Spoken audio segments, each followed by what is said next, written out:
இன்னைக்கு எங்களோட குலசாமி தேவதானப்பட்டியில் இருக்கிற மூங்கிலணை காமாட்சி அம்மன் கோயிலுக்கு வந்திருக்கோம். இந்த ஸ்தல வரலாறு என்னன்னா, இவங்க வந்து காமாட்சி அம்மனோட மறு உருவம். ஒரு அரக்கன் வந்து ரொம்ப கொடூரமா ஆட்சி பண்ணிட்டு இருந்திருக்கான். சிவனுக்கு ரொம்ப தவம் இருந்து சிவன்கிட்ட வரம் வாங்குறான்.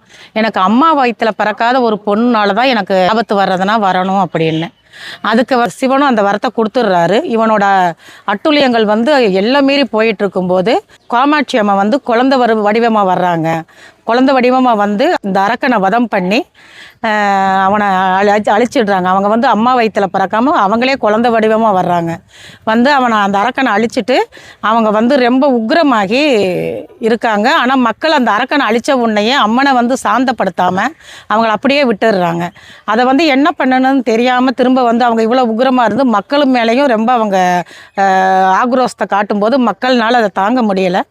திரும்ப வந்து இவங்களை எப்படி சாந்தப்படுத்துறதுன்னு கேட்கும்போது ஒருத்தர் கனவுல வந்து இவங்களுக்கு 108 மஞ்சள் நீராட்டு விழா நடத்துங்க, மஞ்சள் நீராடினா அவங்க சாந்தி அடைவாங்க அப்படிங்கும்போது அதை மக்கள் எல்லாம் சேர்ந்து ஒரு இடத்துல உட்காந்து அவங்களுக்கு 108 கலசத்தில் மஞ்சள் நீராட்டு விழா நடத்துகிறாங்க. அந்த மஞ்சள் நீர் ஓடினது தான் இங்கே மஞ்சள் ஆறு அணைன்னு அப்படின்னு அதை சொல்கிறாங்க.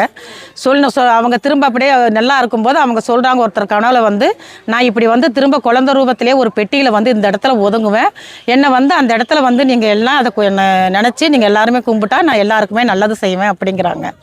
அது மாதிரியே அவங்க வந்து குளத்துல ஒதுங்கவும் அந்த பெட்டி எடுத்து ஒரு இடத்துல வைக்கிறாங்க. அவங்க வந்து எனக்கு எந்த சத்தமும் இதுவும் ஆகாது, நான் அமைதியாக இருக்கணும் அப்படின்னு அவங்ககிட்ட மக்கள்கிட்ட சொல்லவும் அவங்க வந்து அந்த கதவுக்கு பின்னாடி வச்சு அந்த கதவை வந்து மூடிடுறாங்க. இப்பயும் அந்த கோயிலில் வந்து அபிஷேகம் நடக்கிறது எல்லாமே அந்த கதவுக்கு தான் நாங்கள் பண்ணுறோம்.